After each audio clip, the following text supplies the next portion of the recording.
Hello friends. Today's experience was sent to us by the U.S. Army. She was denied entry to heaven for reasons that will shock you. Many Christians are victims of this. Kindly stay to the end to fully understand her experience. My name is Joy Robert.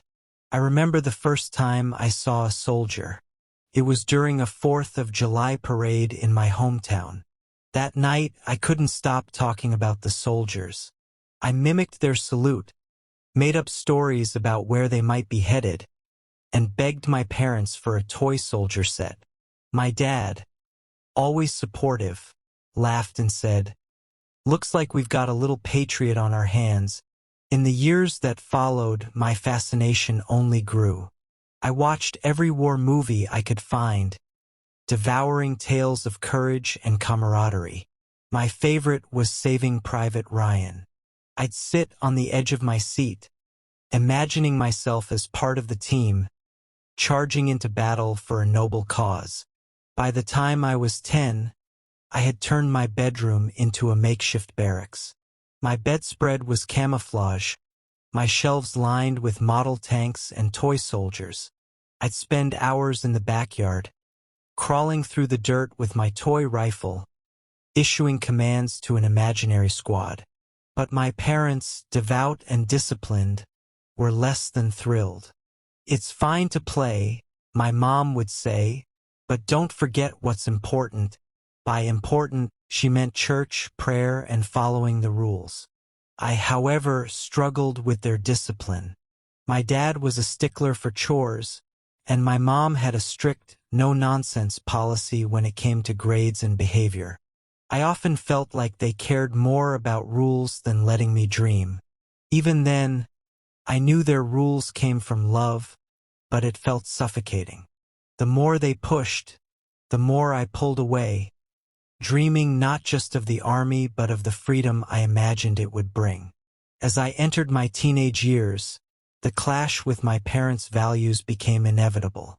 They had built their lives on faith and discipline, pillars that were supposed to guide me too. But I didn't want guidance. I wanted independence. By the time I was 16, my defiance had become a regular feature of our household. My mom would remind me to pray before meals, and I'd mutter something under my breath, barely audible. When my dad suggested I join the church's youth group, I flat out refused.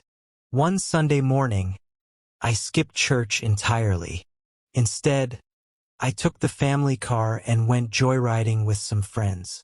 We blasted music, laughed until our sides hurt, and stopped for milkshakes at a diner.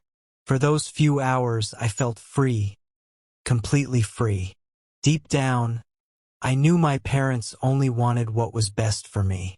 But their way of life felt so rigid, so limiting. I wanted to carve my own path, to find my own answers. The day I signed my enlistment papers was the day I felt truly alive. Standing in the recruiter's office, my heart pounded as I put pen to paper. I was finally on my way to achieving the dream I'd held onto since childhood. The uniform, the discipline, the sense of purpose, it was all so close now. My parents didn't share my enthusiasm.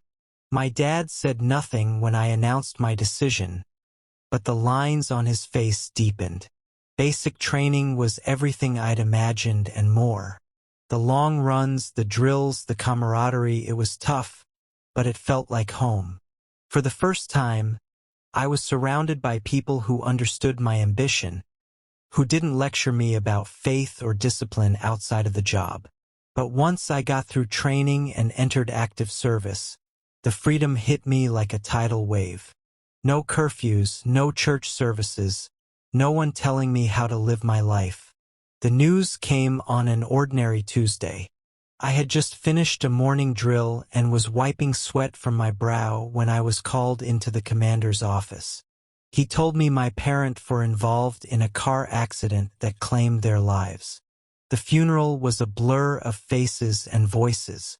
My sister was a pillar of strength, holding everything together while I barely managed to stand.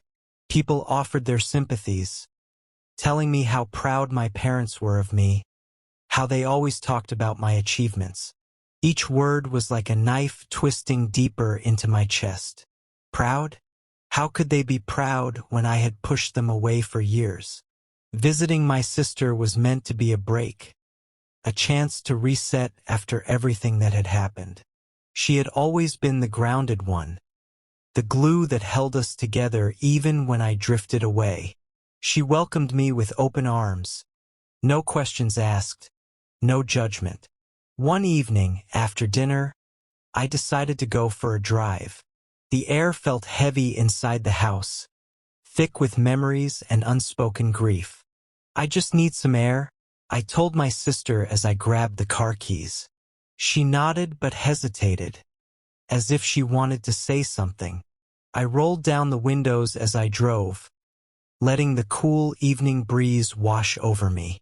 The streets were quiet, the kind of calm that should have been soothing but wasn't. My mind raced, jumping from thought to thought.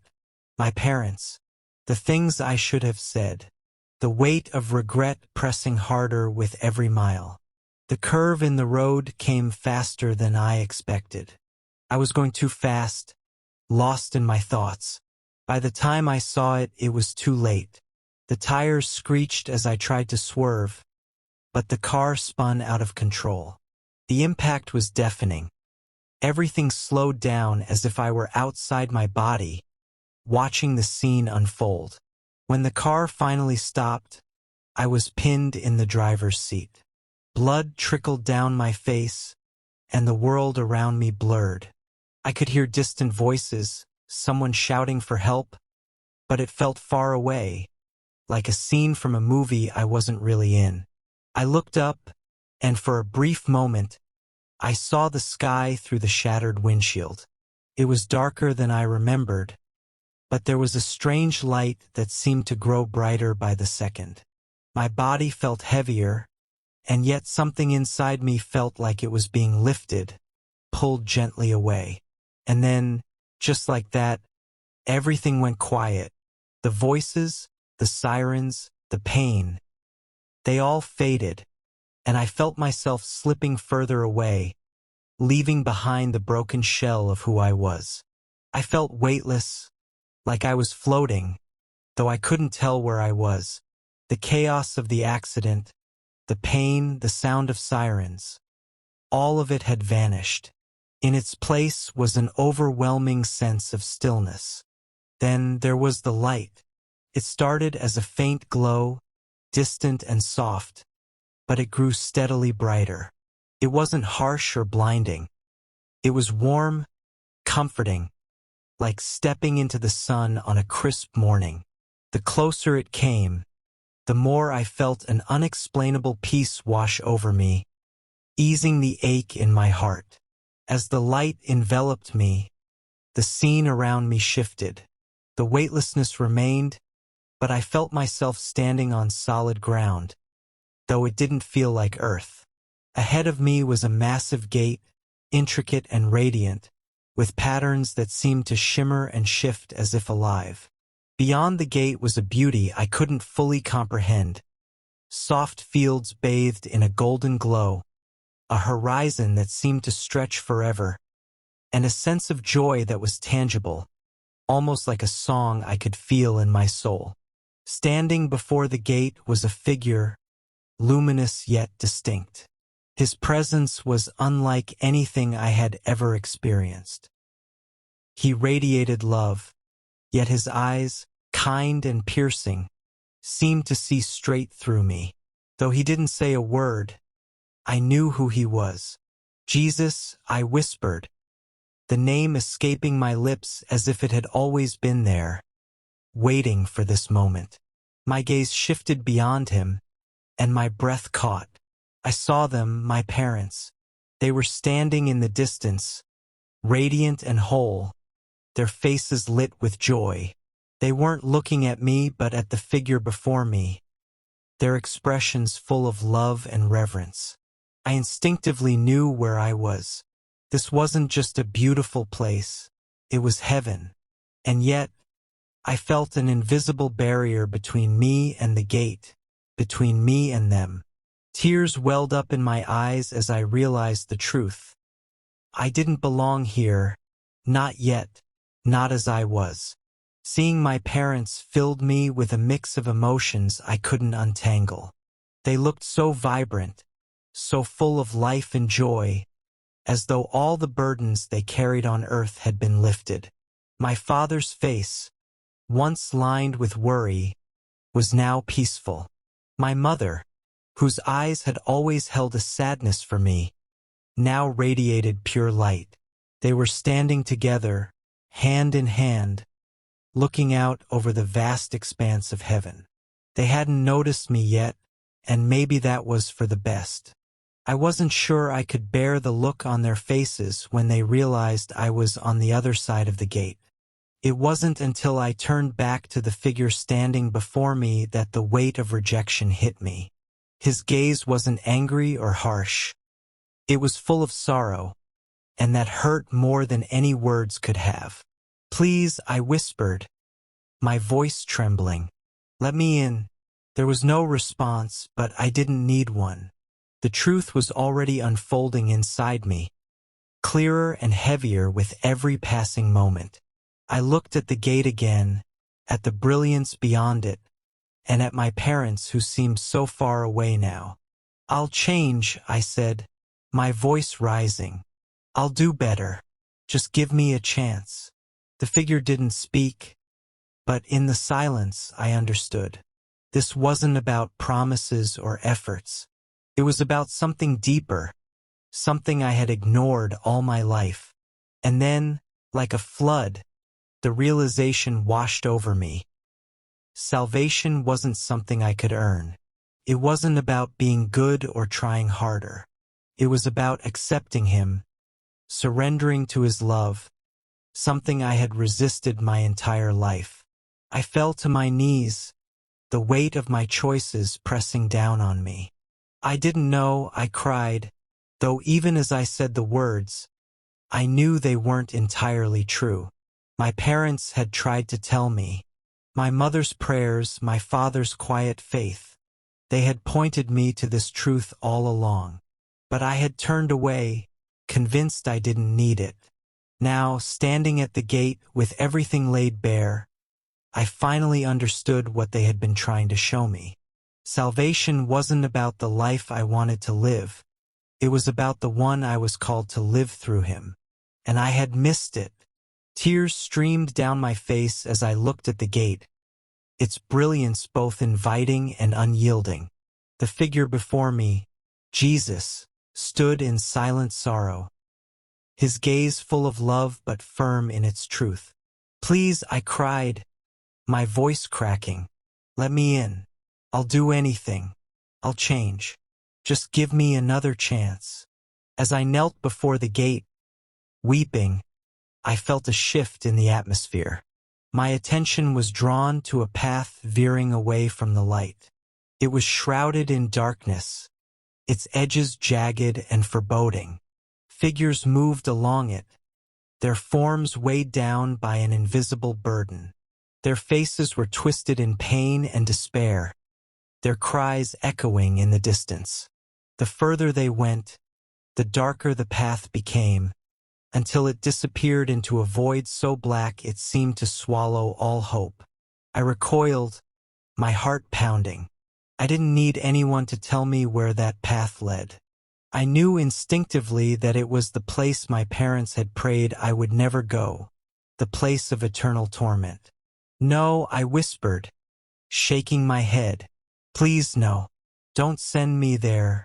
My pleas hung in the air, unanswered. The truth was already clear. I had made my choice long before this moment. Repentance wasn't something I could offer now, at the gate. It was a choice I had to make while I lived. And I hadn't. Suddenly, a force, strong and unyielding, gripped me. It wasn't like anything I had felt before.